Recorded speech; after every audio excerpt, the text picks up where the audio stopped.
outside one of India's busiest airports, the early evening sky ignites into a fireball. This cloud just lit up. Felt like you could feel the heat. Flaming wreckage falls from the sky. It's a horrifying crash. I realized that the clumps that I saw all around me were either the remnants of the aircraft or dead bodies. When investigators arrive, they find the twisted remains of 2 passenger jets. 349 people are dead. Vital clues are buried deep underground. Investigators must piece together the day's events. Saudi 763 will maintain 140. Kazakh 1907, now reach 150. Tau had 2 crews that should have known each other's positions. Ended up in the world's deadliest mid-air collision.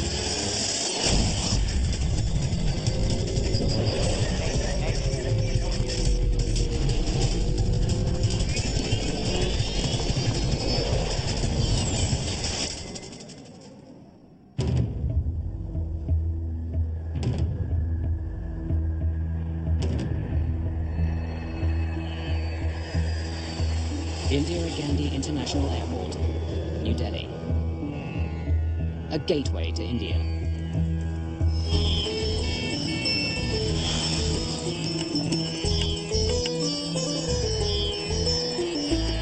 November the 12th, 1996. Is it?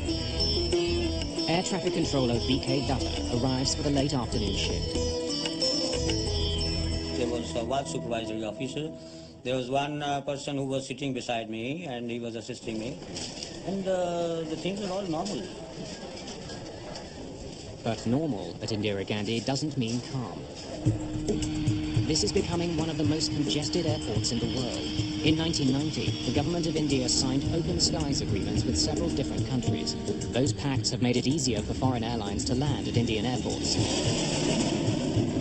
Many airlines are taking advantage of the new policy. Air traffic controllers are now handling more traffic than ever.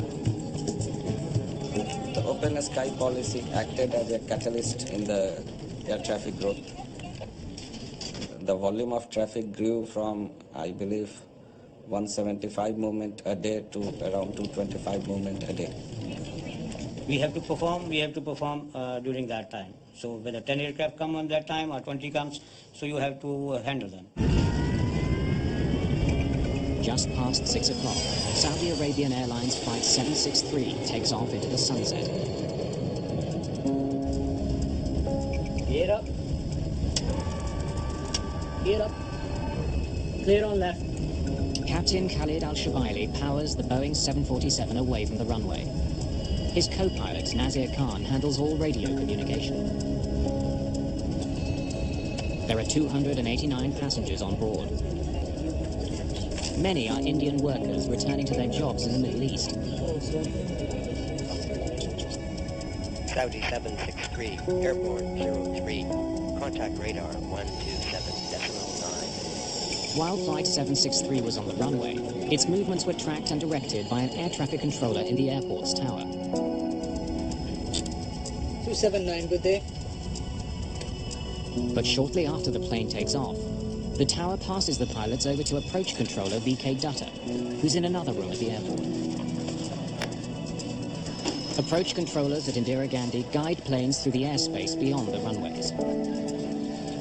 They're in charge of all arriving and departing flights within 110 kilometers.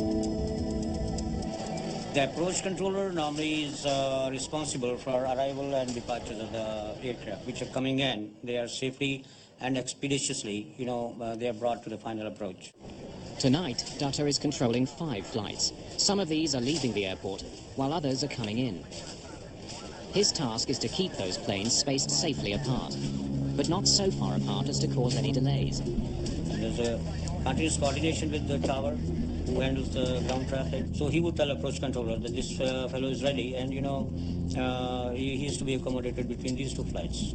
So that kind of dynamics we do. We were doing at that time. Saudi 763 approaching flight level 100. Roger, climb flight level 140. Clear to climb 140, Saudi 763. This evening, a United States Air Force cargo plane is coming in for a landing. even though it's an Air Force jet, this flight is Dutta's responsibility. I think we probably had 3 or 4 back and forths with the controller where he was verifying our altitude or checking on our altitude, telling us about other traffic in the vicinity. Saudi 763 approaching 140 for higher. Saudi Flight 763 reaches its last assigned altitude of 14,000 feet. The pilots request permission to fly higher. Roger, maintain flight level 140. Stand by for higher. In order to coordinate incoming and outgoing traffic, Dutta wants the Saudi flight to stop climbing. Saudi 763 will maintain 140. Dutta is concerned with another plane, now flying east for a landing at Indira Gandhi Airport. It's a passenger jet operated by Kazakhstan Airlines. The Ilyushin 76 is a massive Russian plane. Originally built for the military, a modified version is now widely used as a commercial airliner. Dutta wants it to pass over top of the Saudi flight before landing. After that, he'll let the Saudis continue their climb. They were supposed to cross maintaining 1,000 feet of separation. Kazakh 1907, now reaching 150. 46 miles from Delta Papa November. Roger, maintain flight level 150. Identify traffic 12 o'clock reciprocal. Saudi Boeing 747. Dutta doesn't want the Kazakh flight to be surprised to see the Saudi jet. Since planes don't have radar to track other aircraft, they rely on controllers to warn them about other planes nearby. Maintaining 150, Kazakh 1907, will report. How many miles? All pilots tuned to the approach control radio frequency are able to hear one another as they communicate with the ground. How many miles? 8 miles now. It was strictly visual and trying to pick up on the radios where everyone else is at and what they're up to. Traffic is at 8 miles, level 140. Suddenly, a massive explosion shatters the evening's calm.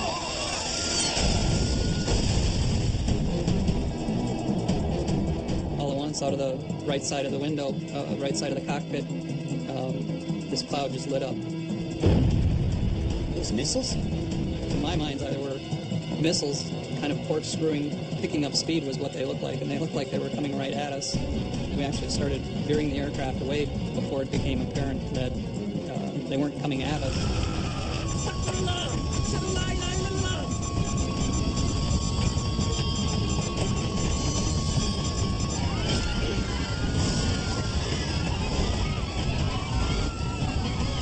The Saudi Airlines jet spirals towards the ground. Billy, this is 1815. 1815, say again? Got on the radio right away, called the controller. Saw something that looks like a big explosion. Then it struck to me that something has gone wrong. On Dutta's radar screen, both the Saudi jet and the Kazakh plane have simply vanished. When I saw other blips are coming in, so I watched the sweep again.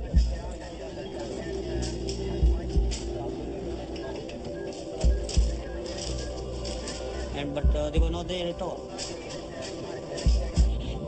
We then heard the controller call for the Saudi Air jet and the Ilyushin. Saudi 763. With no response.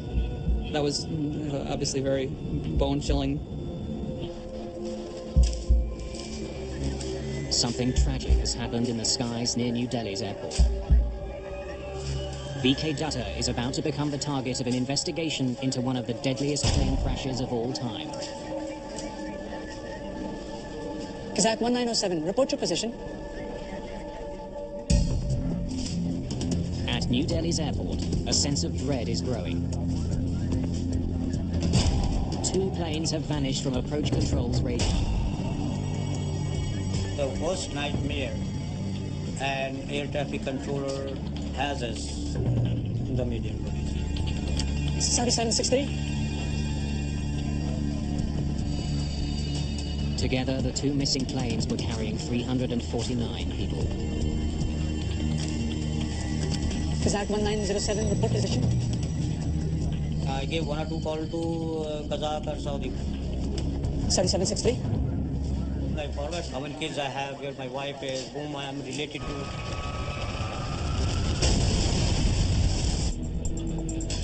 US Air Force pilot Captain Tim Place soon confirms the worst. Yo, is this 1815? 1815. What did you see? 2 distinct fires on the ground. 2 fires on the ground. Confirm?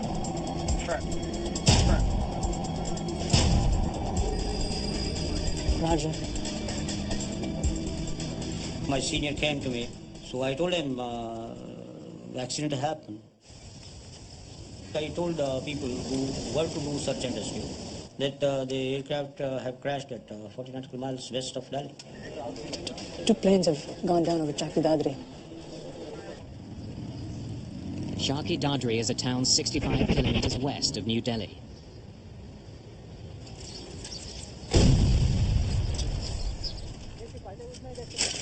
Its mustard and grain fields are now burning with the twisted wreckage of 2 ruined airplanes.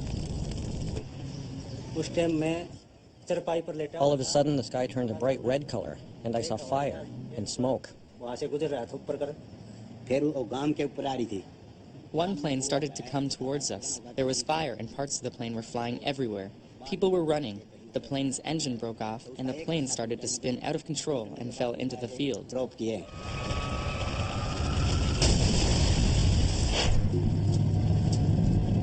I was told that there's been a mid-air collision. Apparently there's a jumbo jet which may be involved, and why don't you just head out?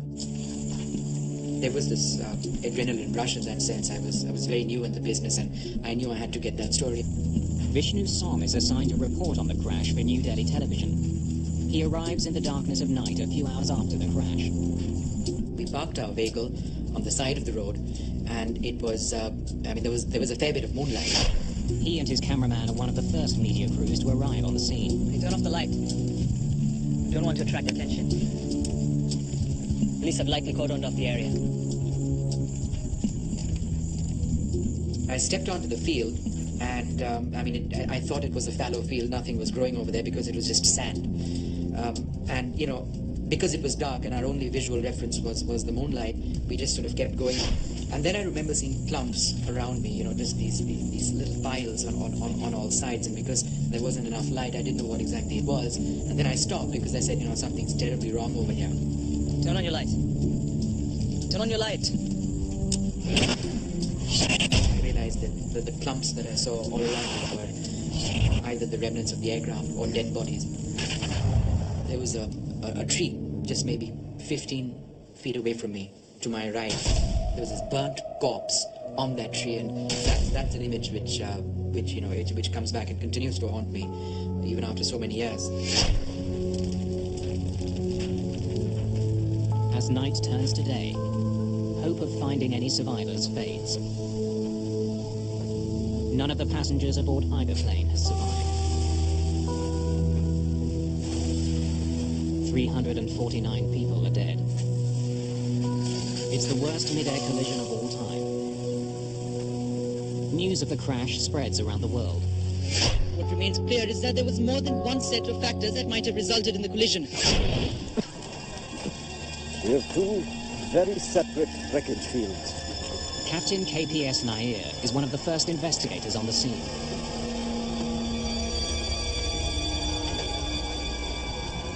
I was aghast, horrified. I can't explain it because I have never seen anything like that before. It is something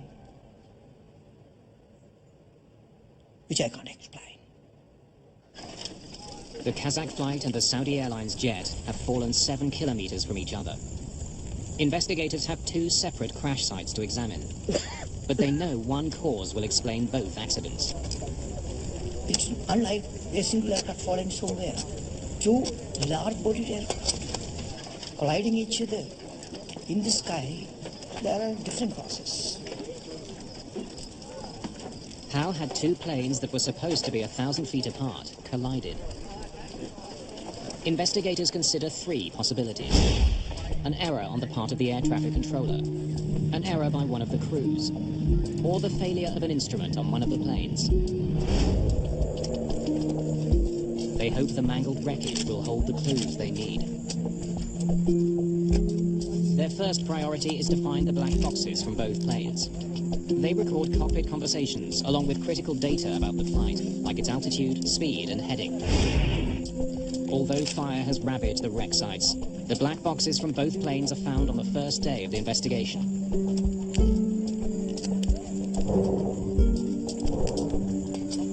But for the moment, they hold their secrets. It will take several months for experts to extract data from the recorders. In the meantime, investigators focus on conversations between the two planes and the air traffic controller. In this particular case, we had the evidence of the ATC transcript. Without onboard radar, the planes around Delhi's airport rely on air traffic controllers to guide them. VK Datta comes under enormous pressure. Did he make mistakes that caused the worst mid-air collision ever? Those times were bad. These media people, they crowd power. So I told them that, there's no fault of mine. Hi, I'm VK Datta. I'm sorry to keep you waiting. Have a seat. Investigators want to know everything that Datta did on the night of the crash. Was traffic heavy? Evenings are always busy. Datta's radar doesn't track a plane's altitude. Instead, controllers in New Delhi write a plane's last reported position on a strip of paper. The strips are continually updated. It's the only way for controllers to keep track of the altitude of the planes under their control. Level information is not there, so level has to be confirmed by the pilot. Kazakh 1907. Now reaching 150. Air traffic controllers can only know a plane's altitude when the pilots report it. Are these your notes? Yes, sir. This is the Kazakh one, and this is the Saudi one. Investigators learned that Datta was in charge of 5 flights at the time of the accident, and that the Saudi and Kazakh flights were flying in opposite directions of the same aerial pathway. The area that Datta manages is divided into a network of air corridors. Controllers use them to channel flights in and out of the airport. But many of the corridors are used for military flights. In fact, even at such a busy airport, there's only one main corridor for commercial planes. In cases like this, there are strict rules he has to follow. Between two aircraft, the requirements specify a vertical minimum separation of 1,000 feet. When aircraft fly through the sky, they leave turbulence in their wake, like boats on the water. It can affect the planes around them. Air traffic controllers deal with this by keeping planes at different altitudes. Roger, maintain flight level 140, stand by for higher. Datta was supposed to ensure that the two planes were 1,000 feet apart as they approached each other. He planned to do what he'd done many times before, have the incoming plane pass 1,000 feet over top of the outbound plane. It was a routine procedure, but somehow the two planes had ended up on a collision course. One of the two planes was not where it should have been. Investigators wonder if Datta made a mistake that led to the horrific crash. Boring through the ATC transcripts, investigators quickly learned that Datta had given the two planes the proper directions. But since his radar doesn't display altitude, there was no way for him to tell if the planes followed those instructions. Investigators are so convinced that Datta did nothing wrong that 3 days after the crash, he's back on duty. Then my family and other people heard this. There was a little sigh of relief that, our guy is safe. Investigators return to the crash site. They are hoping to recover certain instruments from the two aircraft. Perhaps a mechanical failure had led one of the planes off course. Normally, the altimeter would have stopped at that point where the accident took place. And we wanted to know what altitude they were registering at the time of the accident. But the Saudi cockpit has plunged deep into the ground. The accident investigation becomes an excavation. The Saudi's nose portion was well below the air. It was about 10 to 12 meters below. The end of the nose had gone back far below.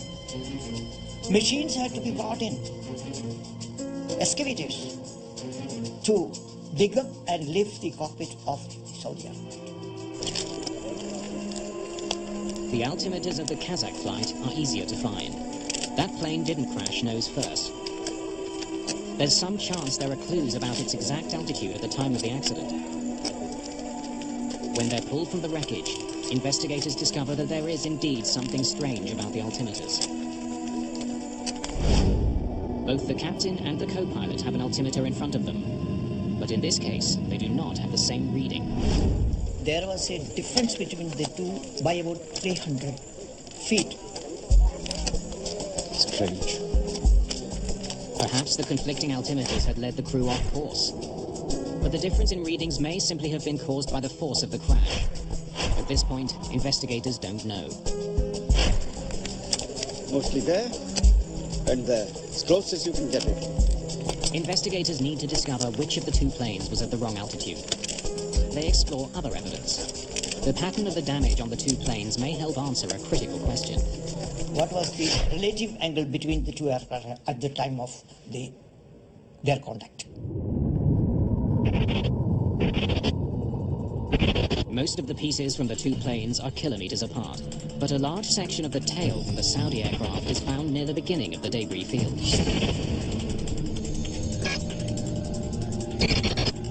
This suggests it was one of the first pieces to come off that plane.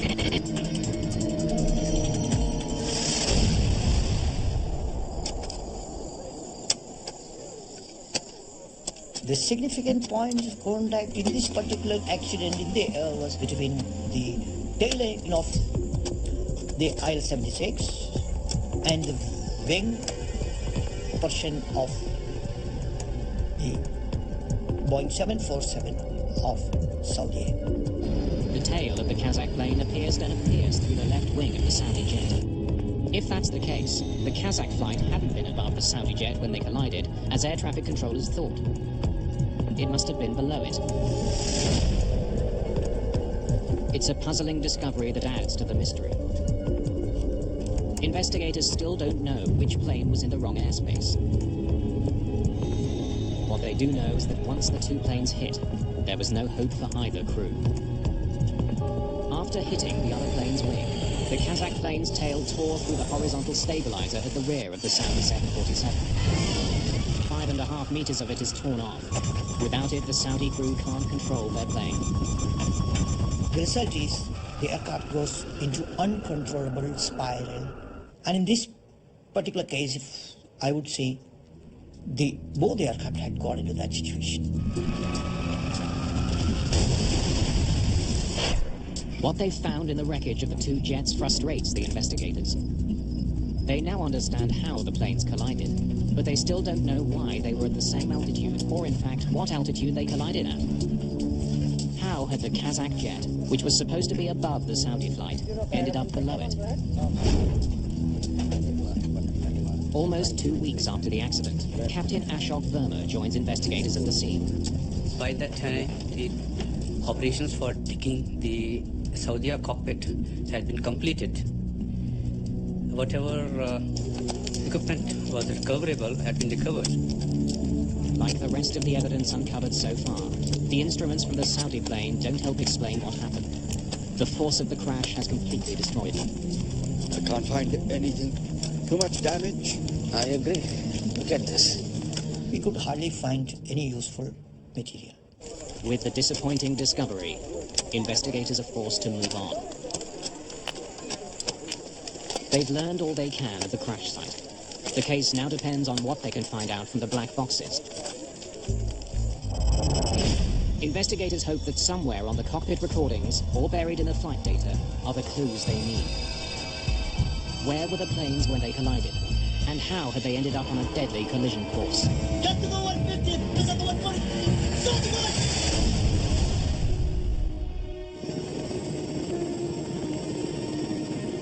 It's been 3 months since the mid-air collision of 2 passenger jets near New Delhi.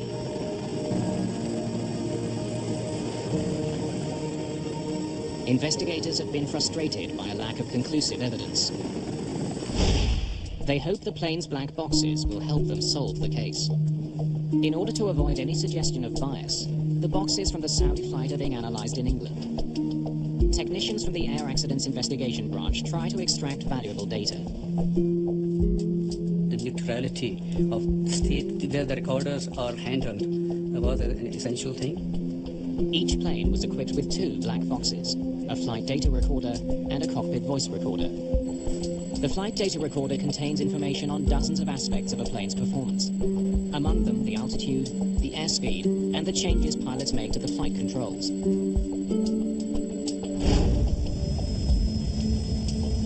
The cockpit voice recorder picks up all the conversations in the cockpit. 279, good day. As investigators try to learn more about the collision near New Delhi, they use the information stored on the black boxes to make a chronology of events. Peter Shepard is head of the recorder section of the Air Accidents Investigation Branch. He'll work backwards from the moment of impact. Point of collision is reasonably well defined by rapid changes in parameters on each aircraft. If we make that our time zero point, we can then relate that to the individual times and build up a common time base. First, Shepard and his team concentrate on the Saudi 747. Saudi 763 approaching 1404 higher. Roger, maintain flight level 140. Stand by for higher. Saudi 763 will maintain 140. The CVR reveals that the Saudi pilots received clear instructions about their altitude and seem to have understood them. After being told to hold at 14,000 feet, there was no discussion of climbing to a higher altitude, which would have taken them into the path of the Kazakh flight. Next, Shepard looks at the flight data recorder to confirm that the Saudi flight actually followed the instructions it was given. The recorder from the Saudi flight showed us that the altitude had been normal during climb out. The Saudi pilots leveled off at 14,108 feet, well within their safe corridor. It had leveled at its assigned altitude of 14,000 feet and continued to fly level. The Saudi pilots followed the ATC instructions meticulously, which is borne out by their confirmatory calls back to the ATC. Air traffic controllers wanted the two planes separated by 1,000 feet and wanted the Saudi plane to fly below the Kazakh jet. If the Saudi pilots did nothing unusual, suspicion is growing that somehow it was the Kazakh plane that was in the wrong place. Alarmingly, when investigators examined the information from the Kazakh jet's flight data recorder, they discover that it descended far below the 15,000 feet it was supposed to stay at. Moments before the collision, the Kazakh plane is at 14,100 feet, almost 1,000 feet lower than its assigned altitude and less than 10 feet below the Saudi flight. It then powered directly into the Saudi jet. The Kazakh crew had not stopped descending at the altitude they were cleared to, that was 15,000 feet. But why had the Kazakh flight dropped so badly off course? Kazakh 1907, report position. Kazakhstan Airlines presents one theory for their plane's dramatic loss of altitude. The Kazakhstan defense mainly relied on presence of turbulence.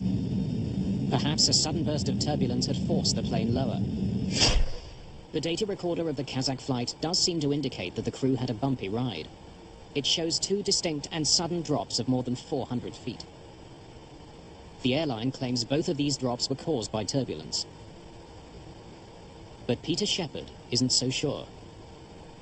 When we saw the jumps of 250, 500 feet, our initial response was that these can't be right. I mean, it was the rate at which they changed was beyond that an aircraft could actually perform.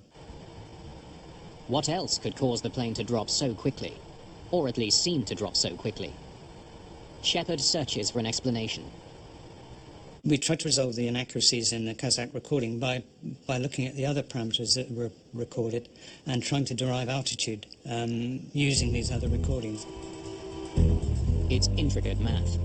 By using information including the speed and rate of descent from the flight data recorder, Shepard determines that the plane was on a steady downward approach.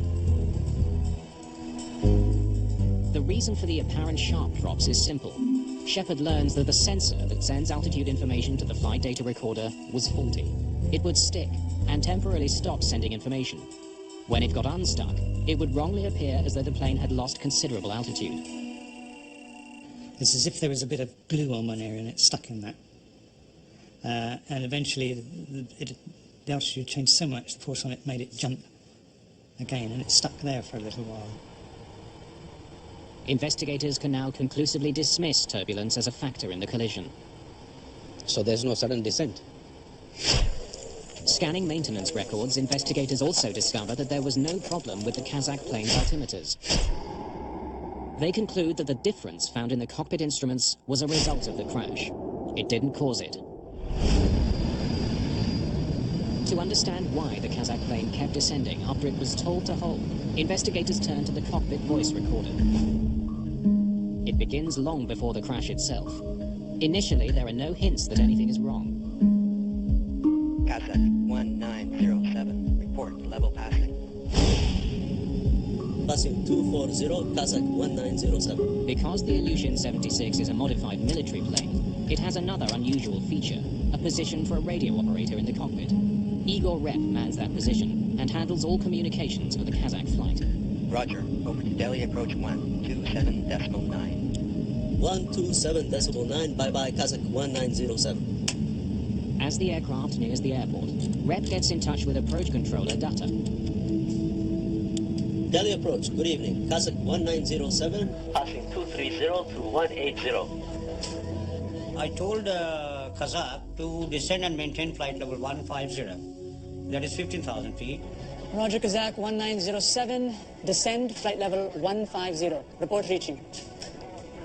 1,000 feet vertical separation is sufficient, and that was granted to the two aircraft. Kazakh 1907, now reach 150. The Kazakhstan radio operator had at one time stated reaching flight level 150. It's just 1 minute before the impact. And at this point, the Kazakh plane appears to be right where it's supposed to be, 1,000 feet higher than the Saudi plane. But investigators know that instead of leveling off, the plane continued to descend. This is where the trouble starts. As investigators compare the flight data information to the cockpit voice, they notice something disturbing. Kazakh 1907, now reach 150. When Rep calls out that they've descended to 15,000 feet, he's actually over 1,000 feet higher than he thinks he is.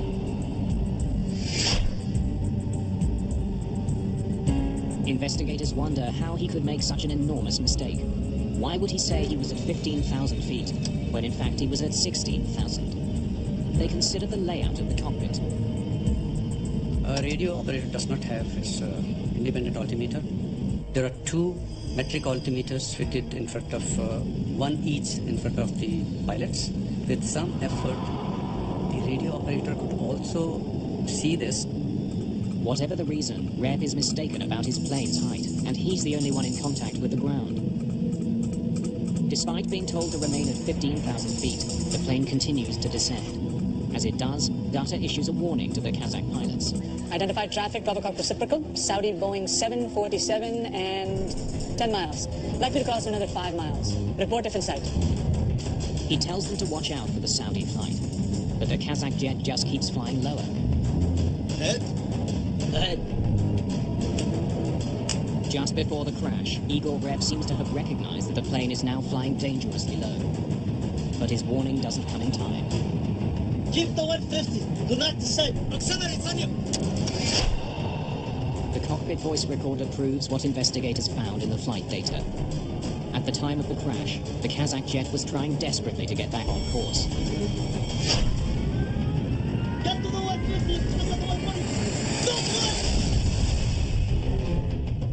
But investigators are still puzzled. Why had the Kazakh plane kept descending? After ruling out controller's error, ruling out the mechanical failure, you have to go further into details of human behavior during the operation of a flight. Kazakhstan is one of several now independent republics that used to be part of the Soviet Union. The national airline has a reputation at Indira Gandhi Airport. There was always a sense that, these were small fly-by-night operators essentially doing the charter business, and they didn't necessarily follow the conventions of modern Western aviation. We examined their background of knowledge of English language. A crew in the Soviet states, they pass English examination, but they're not fluent in spoken English. Verma now listens more closely to the cockpit voice recorder, looking for an indication that the crew misunderstood their instructions. Had a language barrier caused the crash? How many miles? Traffic is at 8 miles, level 140. Did the Kazakh pilots confuse their own altitude with that allocated to the Saudi aircraft. Report, 8 miles. Verma finds that members of this crew weren't communicating clearly with each other. Igor Rep was responsible for communication with the ground, but there's no indication that the pilot and co-pilot were listening to his instructions. Switch on, engine inlet heating. While the rest of the crew was busy discussing arrival procedures, Rep alone seemed to be occupied with their altitude. Now looking, 1907. It is a usual practice that the briefing for the arrival is completed before start of descent, so that all crew can pay full attention to the radio. While the radio operator appears to have understood that the Saudi plane was at 14,000 feet, investigators believe the co-pilot thought that he was cleared to 14,000 feet and continued his descent. Hold the level.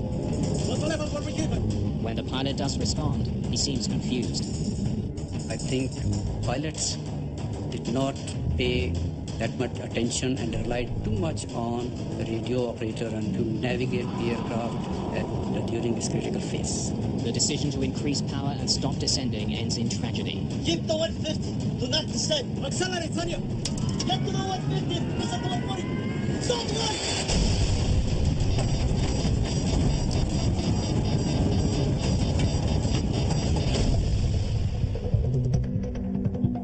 The final report points a finger squarely at the crew of the Kazakh plane. In the wrong place at the wrong time. A simple misunderstanding led to the deaths of 349 people.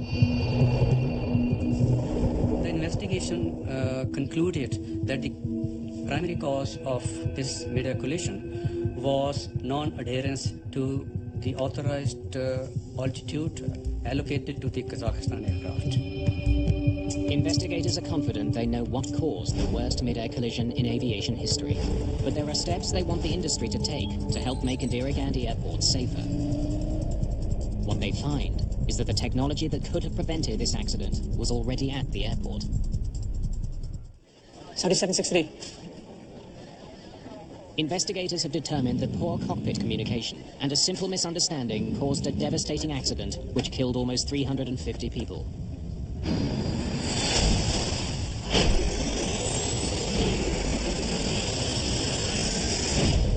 But technology existed that could have helped avoid this accident.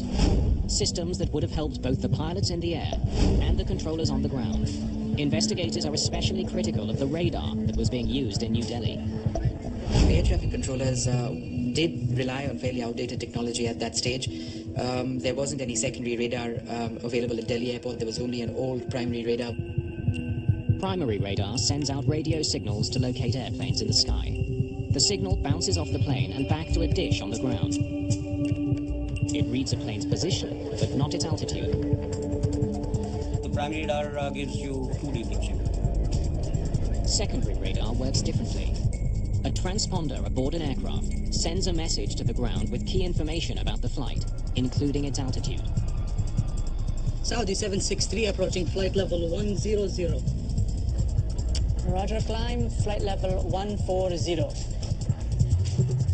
On the day of the collision, approach controller VK Dutta could only rely on what the crews told him about their aircraft's altitudes. Kazakh 1907. Now reach 150. The Kazakh radio operator said that they were flying at 15,000 feet, but Dutta had no way to confirm that. If he had known the Kazakh flight's actual altitude, he could have diverted the Saudi flight from its path.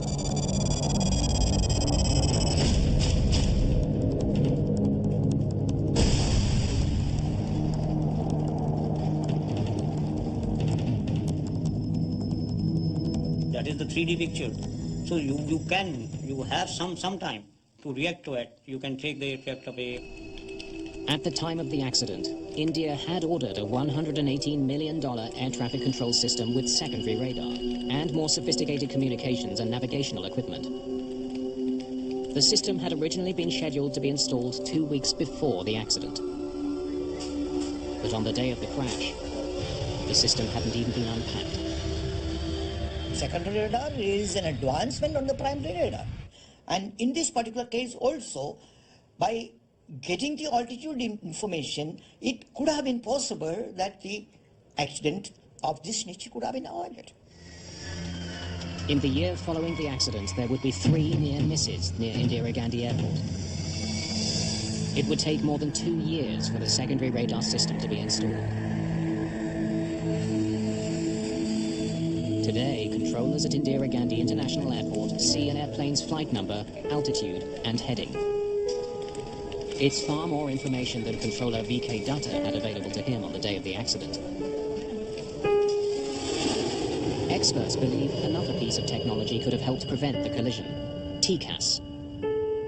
TCAS equipment generates caution and warnings for the crew.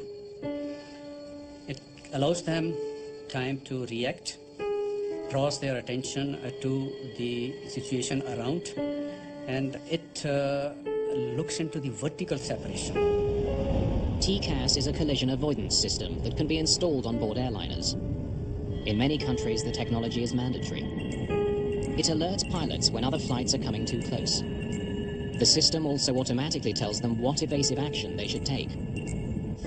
Neither plane was equipped with TCAS. The Indian Airports Authority has also made the airport safer by redesigning the air corridors coming and going from the runways. At the time of the collision, there was one main air corridor for commercial planes landing and taking off from Indira Gandhi International Airport. With the increase in air traffic, that single corridor was becoming too crowded. In the wake of the accident, more air corridors were opened for commercial flights. In general, aviation safety standards has improved. The concern for the safety has improved. Out-of-date technology and poor communication led to this crash. But like almost every aviation accident, it was a chain of seemingly minor events that ended in disaster. In retrospect, there were some very unlucky people to meet in the sky that night. It's a 1 in a million chance for that to happen. Certainly there were other things that could have helped radar collision avoidance systems, and I think we continue to make advances there. I don't worry about flying. Certainly, destiny, I don't know. It was glad we weren't 5 minutes in front of where we were at, that's for sure. VK Dutta went on to have a long career as an air traffic controller. Today, he works at a college training young controllers. So I'm chief instructor there. So I'm training ATCUs. I'm addicted to my job. I love it. I really love it. Dutta, who was initially suspected of having caused the crash, helped implement the changes to make New Delhi's airports safer. His efforts have paid off. The airport now handles 20 million passengers a year. Since the new radar system was installed and the new corridors opened, there hasn't been a fatal accident at this airport.